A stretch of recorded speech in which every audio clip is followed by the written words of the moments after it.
Chapter 32. Pinocchio's ears become like those of a donkey. In a little while, he changes into a real donkey and begins to bray. Everyone, at one time or another, has found some surprise awaiting him. Of the kind which Pinocchio had on that eventful morning of his life, there are but few. What was it? I will tell you, my dear little listeners. On awakening, Pinocchio put his hand up to his head, and there he found, yes, he found that during the night his ears had grown at least 10 full inches. You must know that the marionette, even from his birth, had very small ears, so small indeed that to the naked eye they could hardly be seen. Fancy how he felt when he noticed that overnight those two dainty organs had become as long as shoe brushes. He went in search of a mirror, but not finding any, he just filled a basin with water and looked at himself. There he saw what he never could have wished to see. His manly figure was adorned and enriched by a beautiful pair of donkey's ears. I leave you to think of the terrible grief, the shame, the despair of the poor marionette. He began to cry, to scream, to knock his head against the wall, but the more he shrieked, the longer and the more hairy grew his ears. At those piercing shrieks, a dormouse came into the room, the fat little dormouse who lived upstairs. Seeing Pinocchio so grief-stricken, she asked him anxiously, "What is the matter, my dear little neighbor?"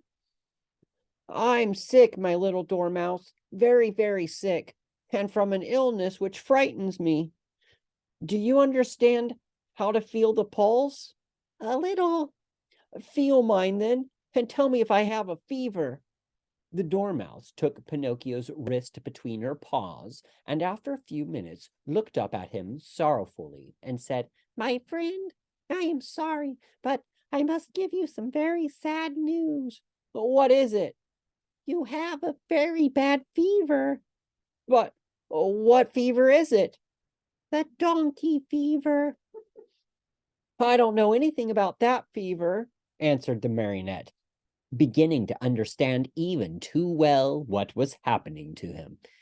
"Then I will tell you all about it," said the dormouse. "Know then that within 2 or 3 hours you will no longer be a marionette, nor a boy." "What shall I be?"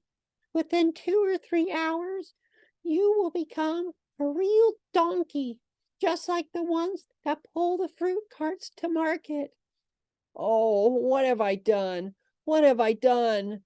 cried Pinocchio, grasping his two long ears in his hands and pulling and tugging at them angrily, just as if they belonged to another. "My dear boy," answered the Dormouse to cheer him up a bit, "why worry now? What is done cannot be undone, you know. Fate has decreed that all lazy boys who come to hate books and schools and teachers and spend all their days with toys and games must sooner or later turn into donkeys." "But is it really so?" asked the marionette, sobbing bitterly. "I am sorry to say it is, and tears now are useless. You should have thought of all this before." "But the fault is not mine. Believe me, little Dormouse, the fault is old Lampwick's." "And who is Lampwick?" "A classmate of mine. I wanted to return home. I wanted to be obedient.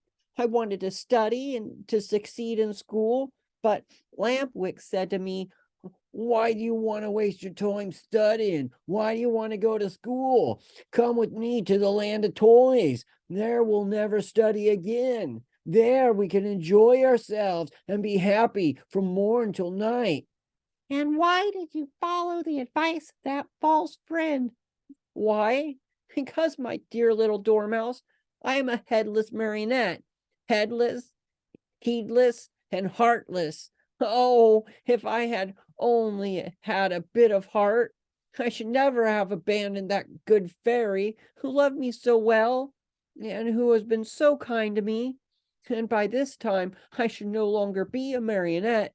I should have become a real boy, like all these friends of mine. Oh, if I meet Lampwick, I'm going to tell him what I think of him, and more too." After this long speech, Pinocchio walked to the door of the room. But when he reached it, remembering his donkey ears, he felt ashamed to show them to the public and turned back. He took a large cotton bag from a shelf, put it on his head, and pulled it far down to his very nose. Thus adorned, he went out. He looked for Lampwick everywhere, along the streets, in the squares, inside the theaters, everywhere, but he was not to be found. He asked everyone whom he met about him, but no one had seen him. In desperation, he returned home and knocked at the door. "Who is it?" asked Lampwick from within. "It is I," answered the marionette. "Wait a minute." After a full half hour, the door opened. Another surprise awaited Pinocchio. There in the room stood his friend, with a large cotton bag on his head, pulled far down to his very nose. At the sight of that bag, Pinocchio felt slightly happier and thought to himself, "My friend must be suffering from the same sickness that I am. I wonder if he too has donkey fever." But pretending he had seen nothing, he asked with a smile, "How are you, my dear Lampwick?" "Very well, like a mouse in Parmesan cheese." "Is that really true?" "Why should I lie to you?"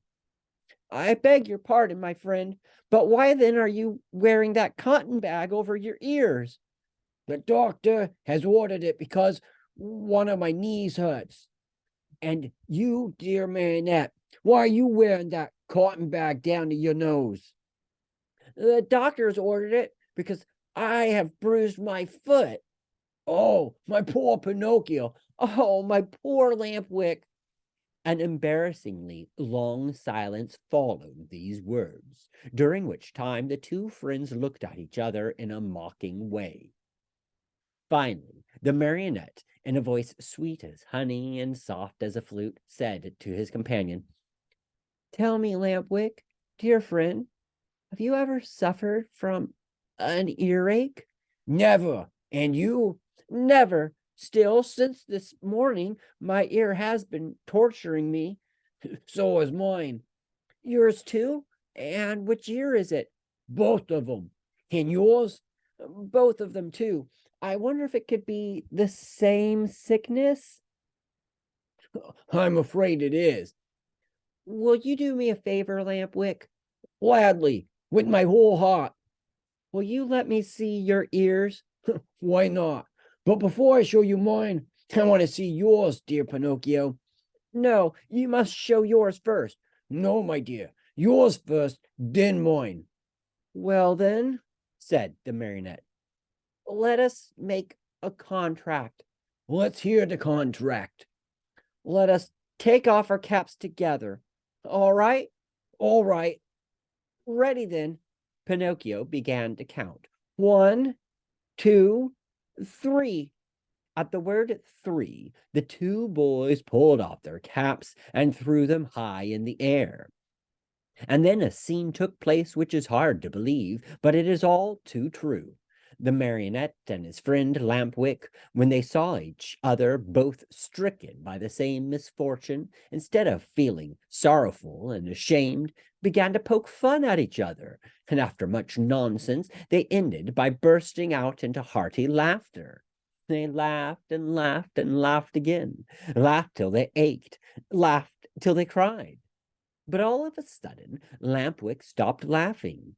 He tottered and almost fell. Pale as a ghost, he turned to Pinocchio and said, "Help! Help, Pinocchio!"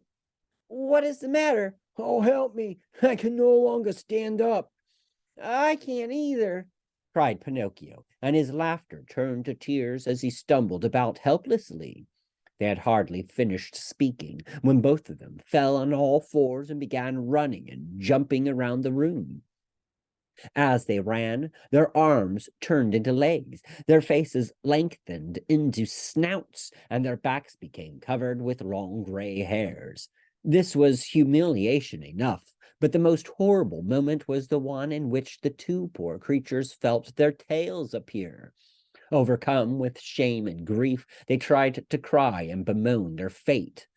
But what is done can't be undone. Instead of moans and cries, they burst forth into loud donkey brays, which sounded very much like ah, ah, ah. At that moment, a loud knocking was heard at the door, and a voice called to them. Open! I am the little man, the driver of the wagon which brought you here. Open, I say, or beware! Chapter 33. Pinocchio, having become a donkey, is bought by the owner of a circus who wants to teach him to do tricks. The donkey becomes lame and is sold to a man who wants to use his skin for a drumhead. Very sad and downcast were the two poor little fellows as they stood and looked at each other. Outside the room, the little man grew more and more impatient, and finally gave the door such a violent kick that it flew open. With his usual sweet smile on his lips, he looked at Pinocchio and Lampwick and said to them, Fine work, boys. You have brayed well, so well that I recognize your voices immediately. And here I am. On hearing this, the two donkeys bowed their heads in shame, dropped their ears, and put their tails between their legs. At first, the little man petted and caressed them and smoothed down their hairy coats. Then he took out a currycomb and worked over them till they shone like glass. Satisfied with the looks of the two little animals, he bridled them and took them to a market-place far away from the land of toys, in the hope of selling them at a good price. In fact, he did not have to wait very long for an offer. Lampwick was bought by a farmer whose donkey had died the day before. Pinocchio went to the owner of a circus who wanted to teach him to do tricks for his audiences. And now do you understand what the little man's profession was?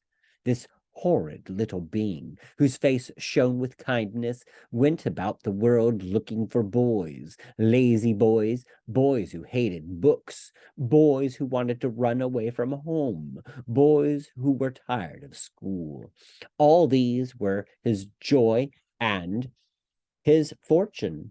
He took them with him to the land of toys and let them enjoy themselves to their heart's content.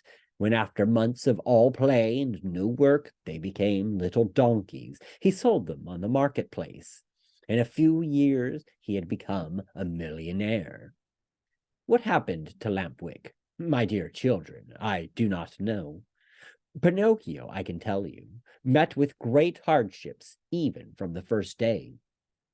After putting him in a stable, his new master filled his manger with straw, but Pinocchio, after tasting a mouthful, spat it out. Then the man filled the manger with hay, but Pinocchio did not like that any better. Ah, you don't like hay either, he cried angrily. Wait, my pretty donkey, I'll teach you not to be so particular. Without more ado, he took a whip and gave the donkey a hearty blow across the legs. Pinocchio screamed with pain, and as he screamed, he brayed, ah, ah, ah, I can't digest straw. Then eat the hay, answered his master, who understood the donkey perfectly. Ah, ah, ah, hay gives me a headache. Do you pretend by any chance that I should feed you duck or chicken? Asked the man again, and angrier than ever, he gave poor Pinocchio another lashing. At that second beating, Pinocchio became very quiet and said no more. After that, the door of the stable was closed, and he was left alone. It was many hours since he had eaten anything, and he started to yawn from hunger. As he yawned, he opened a mouth as big as an oven. Finally, not finding anything else in the manger, he tasted the hay. After tasting it, he chewed it well, closed his eyes, and swallowed it. This hay is not bad, he said to himself, but how much happier I should be if I had studied. Just now, instead of hay, I should be eating some good bread and butter. Patience.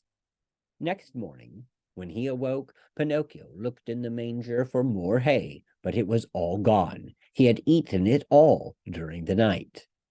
He tried the straw, but as he chewed away at it, he noticed to his great disappointment that it tasted neither like rice nor like macaroni.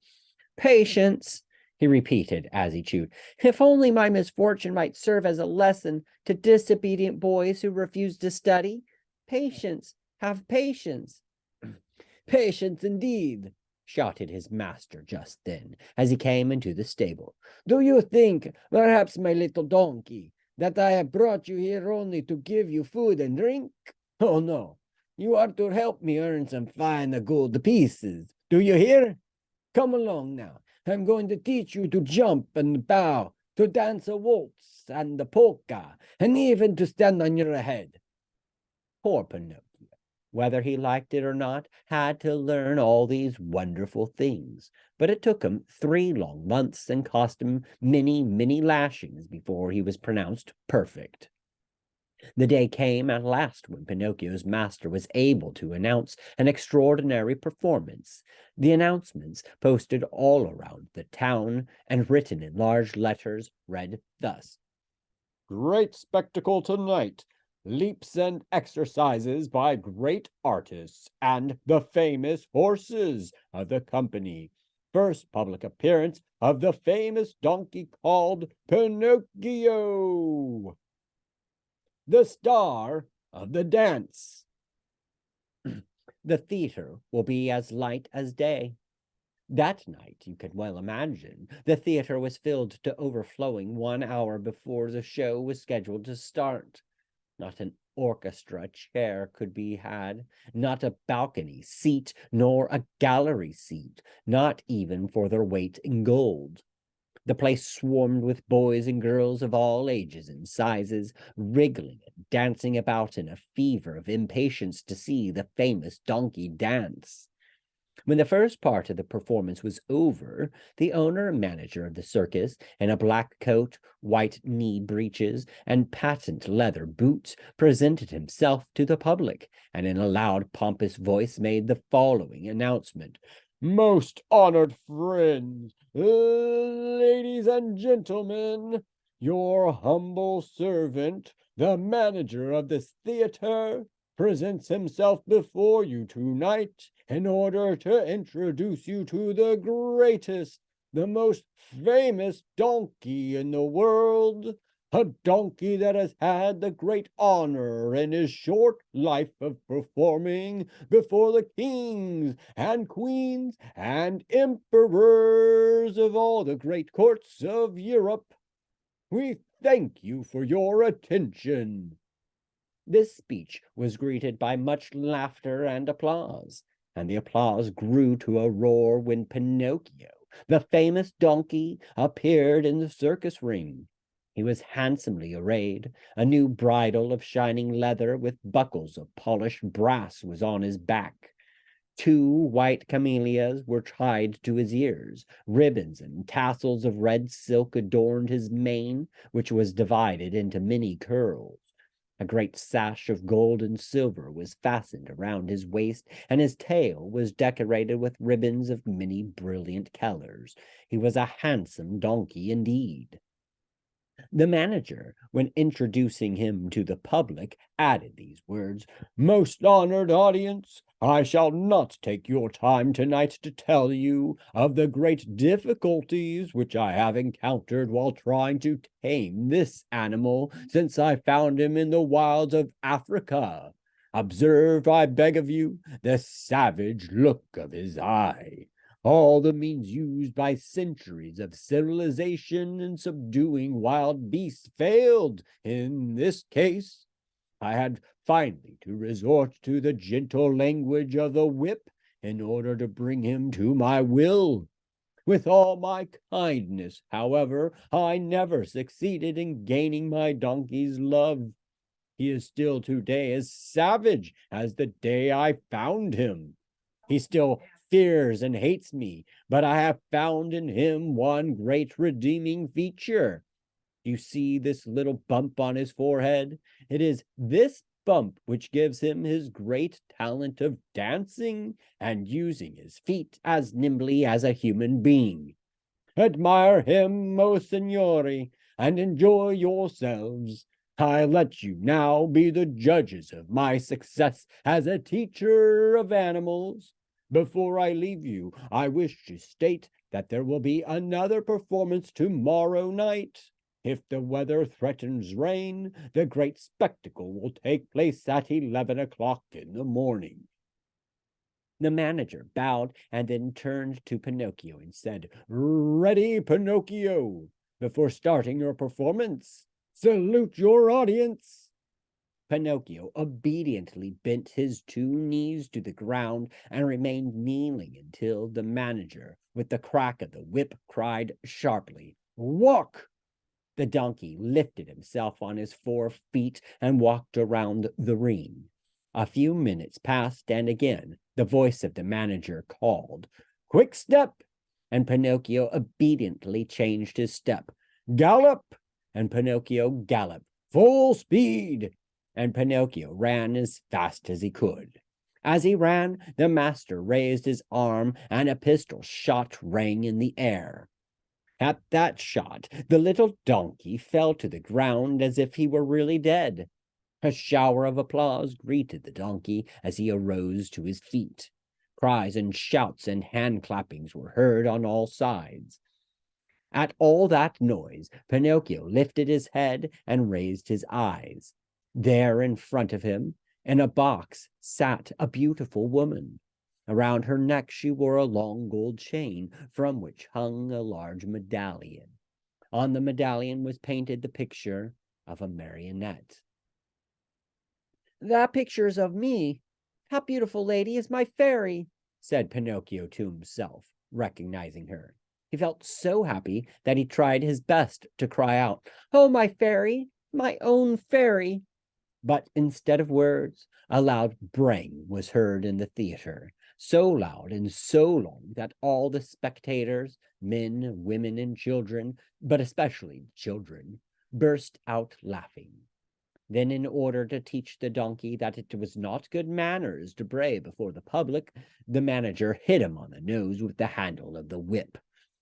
The poor little donkey stuck out a long tongue and licked his nose for a long time in an effort to take away the pain.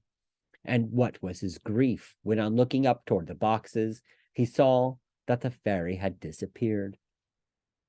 He felt himself fainting, his eyes filled with tears, and he wept bitterly. No one knew it, however, least of all the manager, who, cracking his whip, cried out, "Bravo, Pinocchio!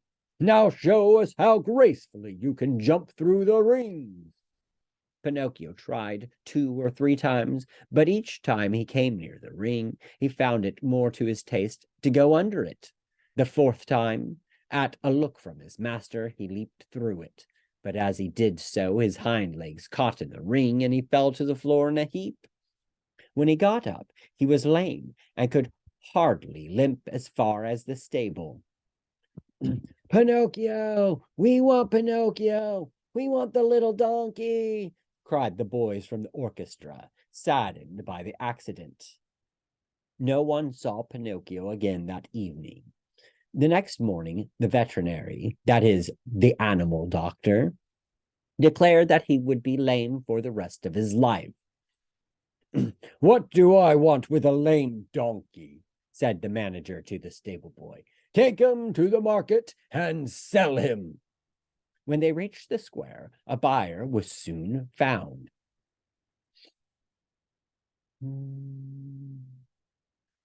"How much do you ask for that little lame donkey?" he asked. $4. I'll give you 4 cents. Don't think I'm buying him for work. I want only his skin. It looks very tough, and I can use it to make myself a drumhead. I belong to a musical band in my village, and I need a drum." I leave it to you, my dear children, to picture to yourself the great pleasure with which Pinocchio heard that he was to become a drumhead. As soon as the buyer had paid the 4 cents, the donkey changed hands. His new owner took him to a high cliff overlooking the sea, put a stone around his neck, tied a rope to one of his hind feet, gave him a push, and threw him into the water. Pinocchio sank immediately, and his new master sat on the cliff waiting for him to drown, so as to skin him and make himself a drumhead. Chapter 34. Pinocchio is thrown into the sea, eaten by fishes, and becomes a marionette once more. As he swims to land, he is swallowed by the terrible shark. Down into the sea, deeper and deeper sank Pinocchio. And finally, after 50 minutes of waiting, the man on the cliff said to himself, "By this time, my poor little lame donkey must be drowned. Up with him, and then I can get to work on my beautiful drum." He pulled the rope which he had tied to Pinocchio's leg, pulled and pulled and pulled, and at last he saw appear on the surface of the water. Can you guess what? Instead of a dead donkey, he saw a very much alive marionette, wriggling and squirming like an eel. Seeing that wooden marionette, the poor man thought he was dreaming, and sat there with his mouth wide open and his eyes popping out of his head. Gathering his wits together, he said, "And the donkey I threw into the sea?" "I am that donkey," answered the marionette, laughing. "You?" "I." "Ah, you little cheat. Are you poking fun at me?" "Poking fun at you? Not at all, dear master. I'm talking seriously." "But then, how is it that you, who a few minutes ago were a donkey, are now standing before me a wooden marionette?" "It may be the effect of salt water. The sea is fond of playing these tricks." "Be careful, marionette, be careful. Don't laugh at me. Woe be to you if I lose my patience." "Well then, my master, do you want to know my whole story? Untie my leg, and I can tell it to you better." The old fellow, curious to know the true story of the marionette's life, immediately untied the rope which held his foot. Pinocchio, feeling free as a bird of the air, began his tale. "Know, then, that once upon a time I was a wooden marionette, just as I am today. One day I was about to become a boy, a real boy, but on account of my laziness, my hatred of books, and because I listened to bad companions, I ran away from home. One beautiful morning, I awoke to find myself changed into a donkey. Long ears, gray coat, even a tail. What a shameful day for me. I hope you will never experience one like it, dear master.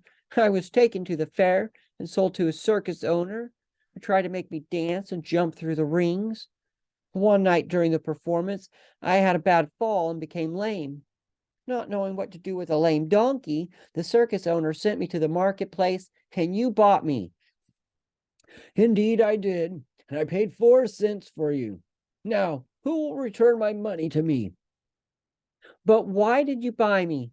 You bought me to do me harm, to kill me, to make a drumhead out of me." "Indeed I did. And now where shall I find another skin?" "Never mind, dear master. There are so many donkeys in this world." "Tell me, impudent little rogue, does your story end here?" "One more word," answered the marionette, "and I am through. After buying me, you brought me here to kill me, but feeling sorry for me, you tied a stone to my neck, threw me to the bottom of the sea. That was very good and kind of you to want me to suffer as little as possible, and I shall remember you always. And now my fairy will take care of me, even if you—" "Your fairy? Who is she?" "She is my mother, and like all mothers who love their children, she never loses sight of me, even though I do not deserve it. And today this good fairy of mine, as soon as she saw me in danger of drowning, sent 1,000 fishes to the spot where I lay. They thought I was really a dead donkey and began to eat me. What great bites they took! One ate my ears, another my nose, a third my neck and my mane. Some went at my legs and some at my back.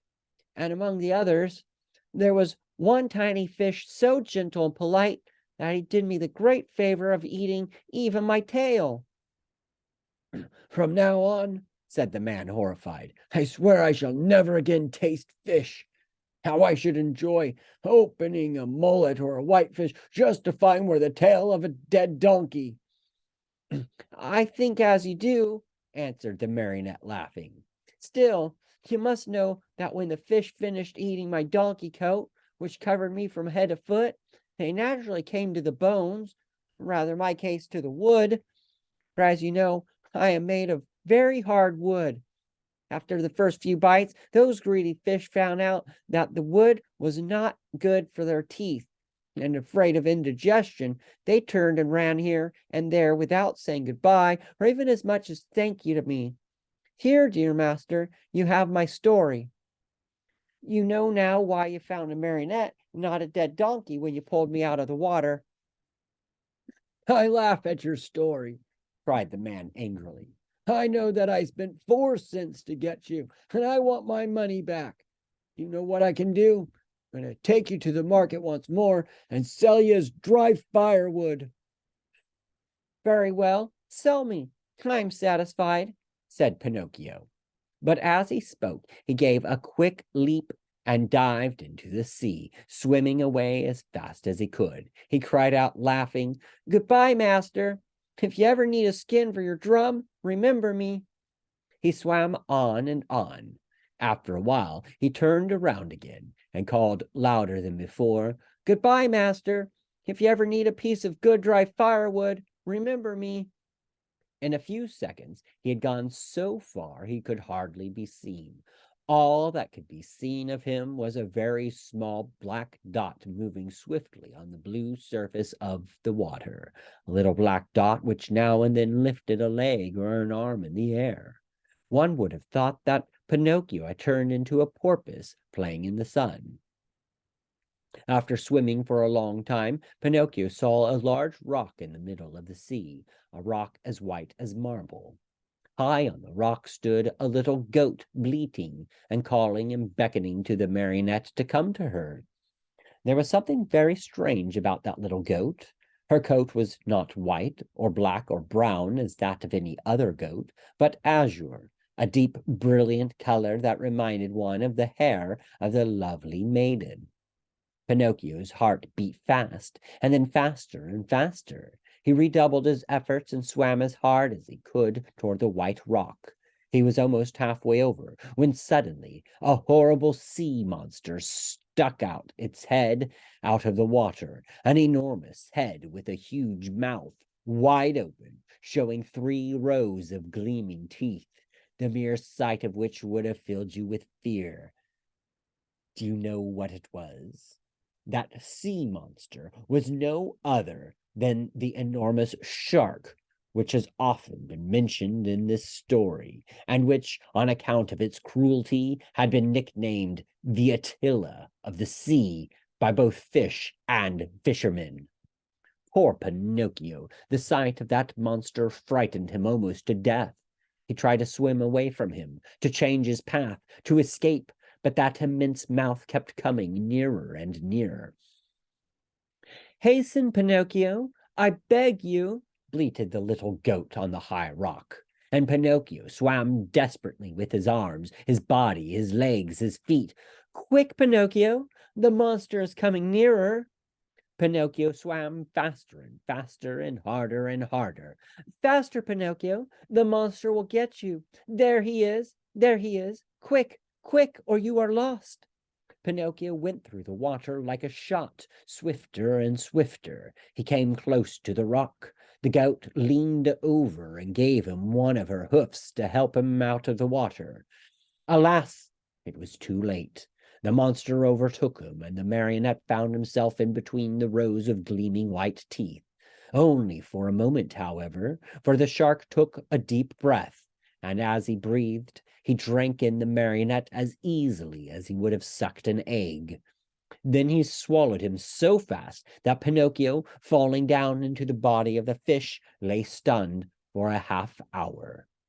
When he recovered his senses, the marionette could not remember where he was. Around him all was darkness, a darkness so deep and so black that for a moment he thought he had put his head into an inkwell. He listened for a few moments and heard nothing. Once in a while, a cold wind blew on his face. At first, he could not understand where that wind was coming from, but after a while he understood that it came from the lungs of the monster. I forgot to tell you that the shark was suffering from asthma, so that whenever he breathed, a storm seemed to blow. Pinocchio at first tried to be brave, but as soon as he became convinced that he was really and truly in the shark's stomach, he burst into sobs and tears. "Help! Help!" he cried. "Oh, poor me! Won't someone come and save me?" "Who is there to help you, unhappy boy?" said a rough voice, like a guitar out of tune. "Who is talking?" asked Pinocchio, frozen with terror. "It is I, a poor tunny, swallowed by the shark at the same time as you. And what kind of fish are you?" "I have nothing to do with fishes. I am a marionette." "If you are not a fish, why did you let this monster swallow you?" "I didn't let him. He chased me and swallowed me without even a by your leave. And now what are we to do here in the dark?" "Wait until the shark has digested us both, I suppose." "But I don't want to be digested," shouted Pinocchio, starting to sob. "Neither do I," said the tunny. "But I am wise enough to think that if one is born a fish, it is more dignified to die under the water than in the frying pan." "What nonsense!" cried Pinocchio. "Mine is an opinion," replied the tunny, "and opinions should be respected." "I want to get out of this place. I want to escape." "Go if you can." "Is this shark that has swallowed us very long?" asked the marionette. "His body, not counting the tail, is almost a mile long." While talking in the darkness, Pinocchio thought he saw a faint light in the distance. "What can that be?" he said to the tunny. "Some other poor fish waiting as patiently as we to be digested by the shark." "I want to see him. He may be an old fish and may know some way of escape." "I wish you all good luck, dear Marionette." "Goodbye, tunny." "Goodbye, Marionette, and good luck." "When shall I see you again?" "Who knows? It is better not to think about it." Chapter 35. In the shark's body, Pinocchio finds whom? Listen to this chapter, my children, and you will know. Pinocchio, as soon as he had said goodbye to his good friend the tunny, tottered away in the darkness and began to walk as well as he could toward the faint light which glowed in the distance. As he walked, his feet splashed in a pool of greasy and slippery water, which had such a heavy smell of fish fried in oil that Pinocchio thought it was lint. The farther on he went, the brighter and clearer grew the tiny light. On and on he walked, till finally he found, I give you 1,000 guesses, my dear children. He found a little table set for dinner and lighted by a candle stuck in a glass bottle. And near the table sat a little old man, white as the snow, eating live fish. They wriggled so that, now and again, one of them slipped out of the old man's mouth and escaped into the darkness under the table. At this sight, the poor marionette was filled with such great and sudden happiness that he almost dropped in a faint. He wanted to laugh. He wanted to cry. He wanted to say 1,001 things, but all he could do was to stand still, stuttering and stammering brokenly. At last, with a great effort, he was able to let out a scream of joy, and opening wide his arms, he threw them around the old man's neck. Oh, father, dear father, have I found you at last? Now I shall never, never leave you again. Are my eyes really telling me the truth? Answered the old man, rubbing his eyes. Are you really, my dear own Pinocchio? Yes, yes, yes, it is I. Look at me. And you have forgiven me, haven't you? Oh, my dear father, how good you are. And to think that oh, but if you only knew how many misfortunes have fallen on my head, how many troubles I have had. Just think that on the day you sold your old coat to buy me my ABC book so that I could go to school, I ran away to the marionette theater, and the proprietor caught me and wanted to burn me to cook as roast lamb. He was the one who gave me the 5 gold pieces for you. But I met the fox and the cat who took me to the inn of the Red Lobster. There they ate like wolves, and I left the inn alone. And I met the assassins in the wood. I ran, and they ran after me, always after me, till they hanged me to the branch of a giant oak tree. Then the fairy of the azure hair sent the coach to rescue me, and the doctors, after looking at me, said, "If he's not dead, then he is surely alive." And then I told a lie. My nose began to grow. It grew and it grew till I couldn't get it through the door of the room.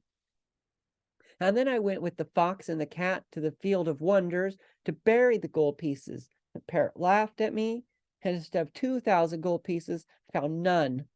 When the judge heard I'd been robbed, he sent me to jail to make the thieves happy. And when I came away, I saw a fine bunch of grapes hanging on a vine. The trap caught me, and the farmer put a collar on me and made me a watchdog.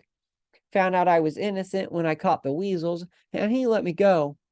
The serpent with the tail that smoked started to laugh, and a vein in his chest broke, and so I went back to the fairy's house. She was dead, and the pigeon, seeing me crying, said to me, "I've seen your father building a boat to look for you in America." And I said to him, "Oh, if only I had wings." And he said to me, "Do you want to go to your father?" And I said, "Perhaps, but how?" And he said, "Get on my back, I'll take you there." We flew all night long. The next morning, the fishermen were looking toward the sea, crying, "There's a poor little man drowning." And I knew it was you, because my heart told me so, and I waved to you from the shore. I knew you also, put in Geppetto, and I wanted to go to you, but how could I? The sea was rough, and the whitecaps overturned the boat. Then a terrible shark come up out of the sea, and as soon as he saw me in the water, swam quickly toward me, put out his tongue, and swallowed me as easily as if I had been a chocolate peppermint. And how long have you been shut away in here? From that day to this, 2 long, weary years. 2 years, my Pinocchio, which have been like 2 centuries. And how have you lived? Where did you find the candle and the matches with which to light it? Where did you get them? You must know that in the storm which swamped my boat, a large ship also suffered the same fate. The sailors were all saved, but the ship went right to the bottom of the sea, and the same terrible shark that swallowed me swallowed most of it. What? Swallowed a ship? Asked Pinocchio in astonishment. At one gulp. The only thing he spat out was the mainmast, for it stuck in his teeth.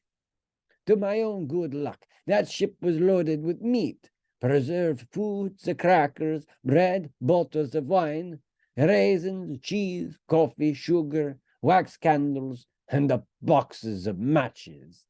With all these blessings, I've been able to live happily and for 2 whole years.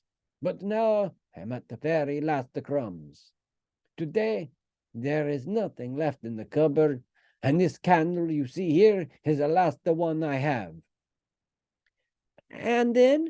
And then, my dear, we'll find ourselves in the darkness. Then, my dear father, said Pinocchio, there's no time to lose. We must try to escape. Escape? How? We can run out of the shark's mouth and dive into the sea. You speak well, but I cannot swim, my dear Pinocchio. Why should that matter? You can climb on my shoulders, and I, who am a fine swimmer, will carry you safely to the shore. Dreams, my boy. answered Geppetto, shaking his head and smiling sadly. Do you think it possible for a marionette a yard high to have the strength to carry me on the shoulders and swim? Try it and see. And in any case, if it is written that we must die, we shall at least die together. Not adding another word, Pinocchio took the candle in his hand, and going ahead to light the way, he said to his father, Follow me and have no fear.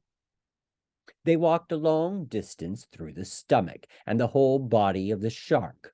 When they reached the throat of the monster, they stopped for a while to wait for the right moment in which to make their escape. I want you to know that the shark, being very old and suffering from asthma and heart trouble, was obliged to sleep with his mouth open. Because of this, Pinocchio was able to catch a glimpse of the sky filled with stars as he looked up through the open jaws of his new home.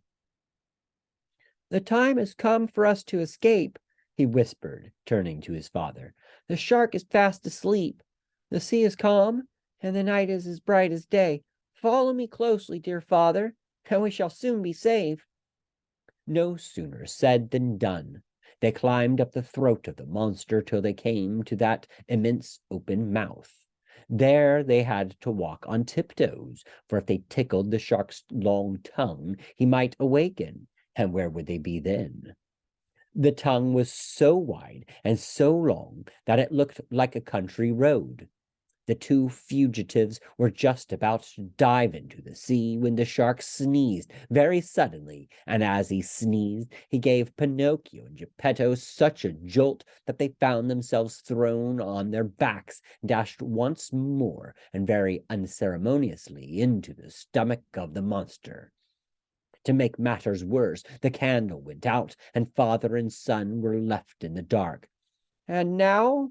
Asked Pinocchio with a serious face. Now we are lost. Why lost? Give me your hand, dear father, and be careful not to slip. Where will you take me? We must try again. Come with me and don't be afraid.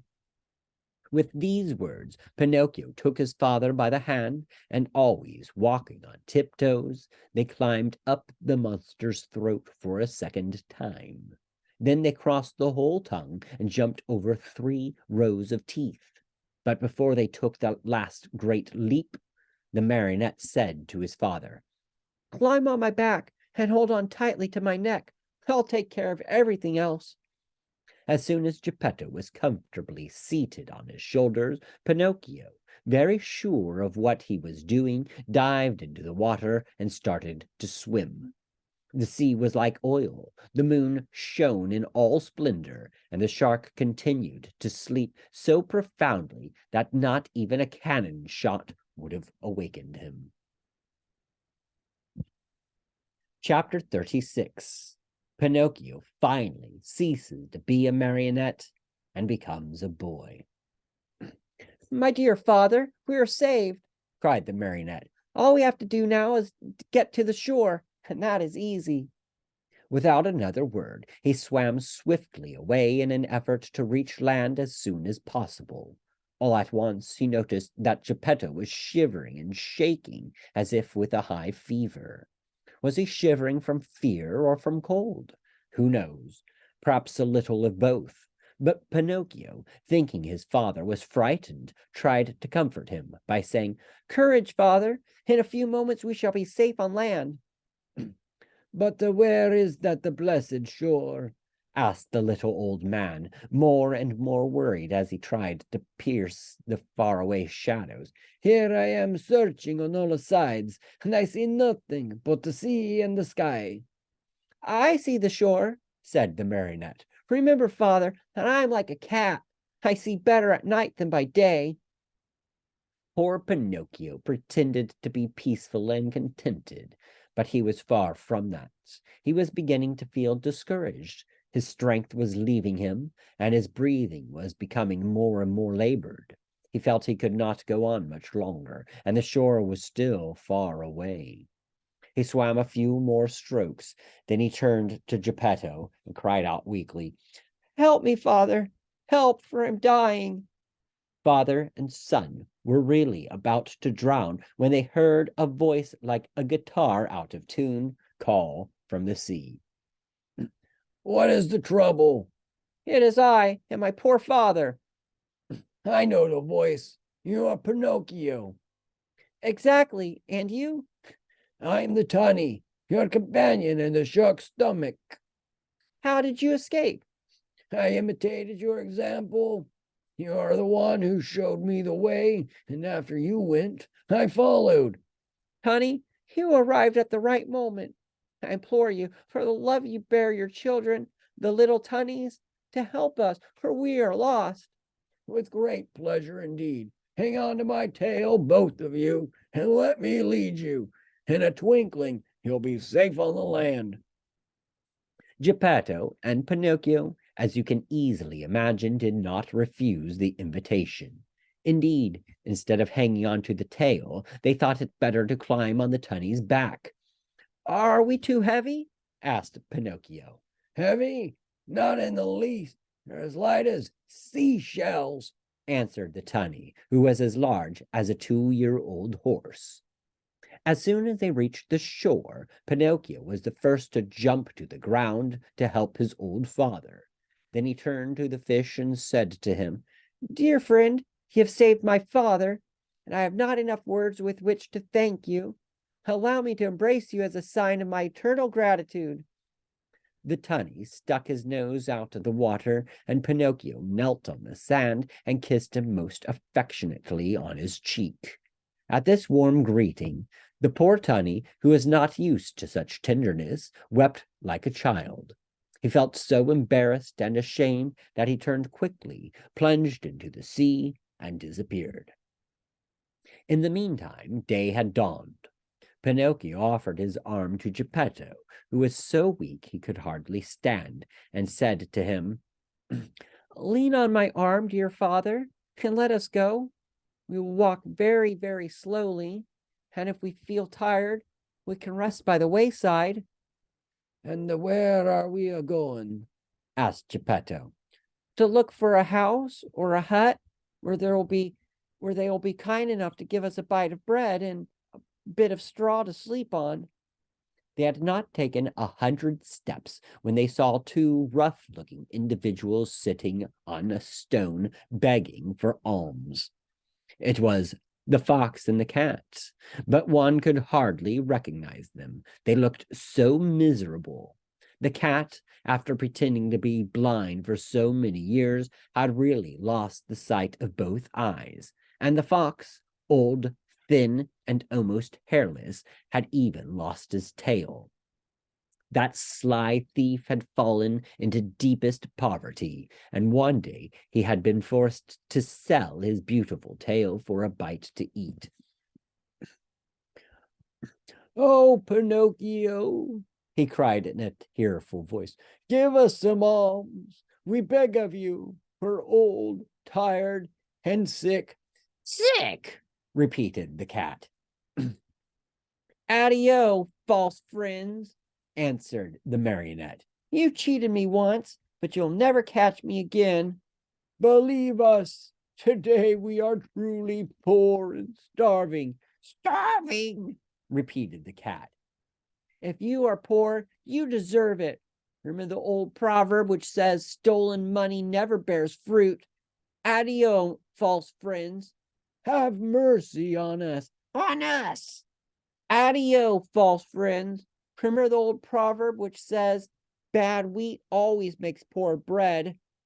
Do not abandon us. Abandon us, repeated the cat. Addio, false friends. Remember the old proverb, whoever steals his neighbor's shirt usually dies without his own. Waving goodbye to them, Pinocchio and Geppetto calmly went on their way. After a few more steps, they saw at the end of a long road near a clump of trees a tiny cottage built of straw. Someone must live in that little hut, said Pinocchio. Let us see for ourselves. They went and knocked at the door. Who is it? said a little voice from within. A poor father and a poor son, without food and with no roof to cover them. answered the marionette. Turn the key, and the door will open, said the same little voice. Pinocchio turned the key and the door opened. As soon as they went in, they looked here and there and everywhere, but saw no one. Oh, ho, where's the owner of the hut? cried Pinocchio, very much surprised. Here I am, up here. Father and son looked up to the ceiling, and there on the beam sat the talking cricket. Oh, my dear cricket, said Pinocchio, bowing politely. Oh, now you call me your dear cricket. But do you remember when you threw your hammer at me to kill me? You're right, dear cricket. Throw a hammer at me now. I deserve it. But spare my poor old father. I am going to spare both the father and the son. I have only wanted to remind you of the trick you long ago played upon me, to teach you that in this world of ours we must be kind and courteous to others if we want to find kindness and courtesy in our own days of trouble. You're right, little cricket. You're more than right. I shall remember the lesson you have taught me. But will you tell me how to succeed in buying this pretty little cottage? This cottage was given to me yesterday by a little goat with blue hair. And where did the goat go? asked Pinocchio. I don't know. And when will she come back? She will never come back. Yesterday she went away bleating sadly, and it seemed to me she said, Poor Pinocchio, I shall never see him again. The shark must have eaten him by this time. Were those her real words? Then it was she, it was, my dear little fairy, cried out Pinocchio, sobbing bitterly. After he had cried a long time, he wiped his eyes, and then he made a bed of straw for old Geppetto. He laid him on it and said to the talking cricket, Tell me, little cricket, where shall I find a glass of milk for my poor father? 3 fields away from here lives Farmer John. He has some cows. Go there, and he will give you what you want. Pinocchio ran all the way to Farmer John's house. The farmer said to him, How much milk do you want? I want a full glass. Full glass costs a penny. First give me the penny. I have no penny, answered Pinocchio, sad and ashamed. Very bad, my marionette, answered the farmer. Very bad. If you have no penny, I have no milk.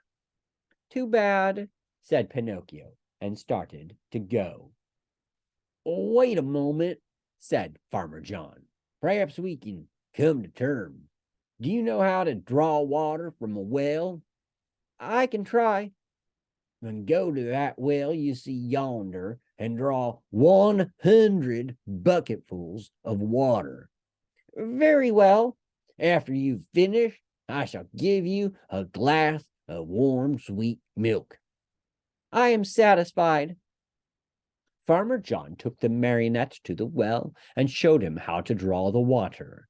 Pinocchio set to work as well as he knew how, but long before he had pulled up the 100 buckets, he was tired out and dripping with perspiration. He had never worked so hard in his life. Until today, said the farmer, my donkey has drawn the water for me, but now that poor animal's dying. Will you take me to see him? said Pinocchio. Gladly. As soon as Pinocchio went into the stable, he spied a little donkey lying on a bed of straw in the corner of the stable. He was worn out from hunger and too much work. After looking at him a long time, he said to himself, I know that donkey. I've seen him before. And bending low over him, he asked, Who are you? At this question, the donkey opened weary, dying eyes and answered in the same tongue, I am Lampwick. Then he closed his eyes and died. Oh, my poor Lampwick, said Pinocchio in a faint voice, as he wiped his eyes with some straw he had picked up from the ground. Do you feel so sorry for a little donkey that has cost you nothing? Said the farmer. What should I do? I, who paid my good money for him. But you see, he was my friend, Your friend? a classmate of mine. What? Shouted Farmer John, bursting out laughing. What? You had donkeys in your school? How you must have studied. The marionette, ashamed and hurt by those words, did not answer, but taking his glass of milk, returned to his father. From that day on, for more than 5 months, Pinocchio got up every morning just as dawn was breaking and went to the farm to draw water, and every day he was given a glass of warm milk for his poor old father, who grew stronger and better day by day. But he was not satisfied with this. He learned to make baskets of reeds and sold them. With the money he received, he and his father were able to keep from starving. Among other things, he built a rolling chair, strong and comfortable, to take his old father out for an airing on bright sunny days. In the evening, the marionette studied by lamplight. With some of the money he had earned, he bought himself a second-hand volume that had a few pages missing, and with what he learned to read in a very short time. As far as writing was concerned, he used a long stick at one end of which he had whittled a long fine point. Ink he had none, so he used the juice of blackberries or cherries. Little by little his diligence was rewarded. He succeeded not only in his studies, but also in his work, and a day came when he put enough money together to keep his old father comfortable and happy. Besides this, he was able to save the great amount of 50 pennies. With it, he wanted to buy himself a new suit. One day he said to his father, I'm going to the marketplace to buy myself a coat, a cap, and a pair of shoes. When I come back, I'll be so dressed up, you'll think I'm a rich man. He ran out of the house and up the road to the village, laughing and singing. Suddenly he heard his name called, and looking around to see whence the voice came, he noticed a large snail crawling out of some bushes. Don't you recognize me? Said the snail. Yes and no. Do you remember the snail that lived with the fairy with azure hair?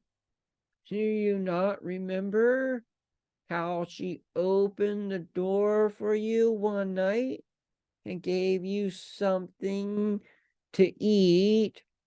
I remember everything, cried Pinocchio. Answer me quickly, pretty snail. Where have you left my fairy? What is she doing? Has she forgiven me? Does she remember me? Does she still love me? Is she very far away from here? May I see her?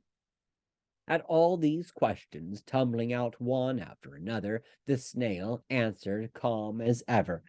My dear Pinocchio, the fairy is lying ill in a hospital. In a hospital? Yes, indeed. She has been stricken with trouble and illness, and she hasn't a penny left with which to buy a bite of bread. Really? Oh, how sorry I am, my poor dear little fairy. If I had 1,000,000, I should run to her with it, but I have only 50 pennies. Here they are. I was just going to buy some clothes. Here, take them, little snail, and give them to my good fairy. What about the new clothes? What does that matter? I should like to sell these rags I have on to help her more. Go and hurry. Come back here within a couple of days, and I hope to have more money for you. Till today I have worked for my father. Now I shall have to work for my mother also. Goodbye, and I hope to see you soon. The snail, much against her usual habit, began to run like a lizard under a summer sun. When Pinocchio returned home, his father asked him, And where is the new suit? I couldn't find one to fit me. I shall have to look again some other day. That night, Pinocchio, instead of going to bed at 10 o'clock, waited until midnight, and instead of making 8 baskets, he made 16. After that, he went to bed and fell asleep. As he slept, he dreamed of his fairy, beautiful, smiling, and happy, who kissed him and said to him, "Bravo, Pinocchio! In reward for your kind heart, I forgive you for all your old mischief. Boys who love and take good care of their parents when they are old and sick deserve praise, even though they may not be held up as models of obedience and good behavior. Keep on doing so well, and you will be happy." At that very moment, Pinocchio awoke and opened wide his eyes. What was his surprise and his joy when, on looking himself over, he saw that he was no longer a marionette, but that he had become a real live boy. He looked all about him, and instead of the usual walls of straw, he found himself in a beautifully furnished little room, the prettiest he had ever seen. In a twinkling, he jumped down from his bed to look on the chair standing near. There he found a new suit, a new hat, and a pair of shoes. As soon as he was dressed, he put his hands in his pockets and pulled out a little leather purse on which were written the following words: "The fairy with azure hair returns 50 pennies to her dear Pinocchio, with many thanks for his kind heart." The marionette opened the purse to find the money, and behold, there were 50 gold coins. Pinocchio ran to the mirror. He hardly recognized himself. The bright face of a tall boy looked at him with wide-awake blue eyes, dark brown hair, and happy, smiling lips.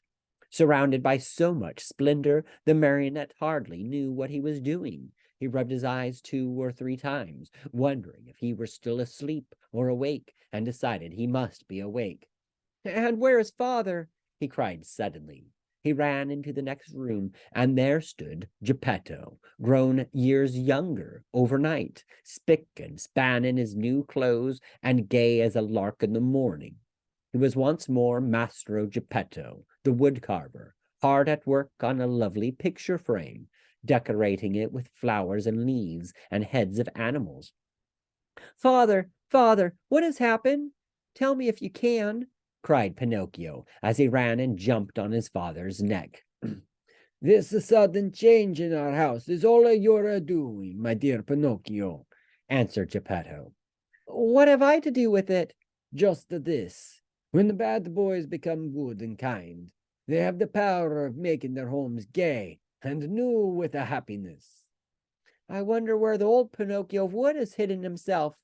"There he is," answered Geppetto, and he pointed to a large marionette leaning against a chair, head turned to one side, arms hanging limp, and legs twisted under him.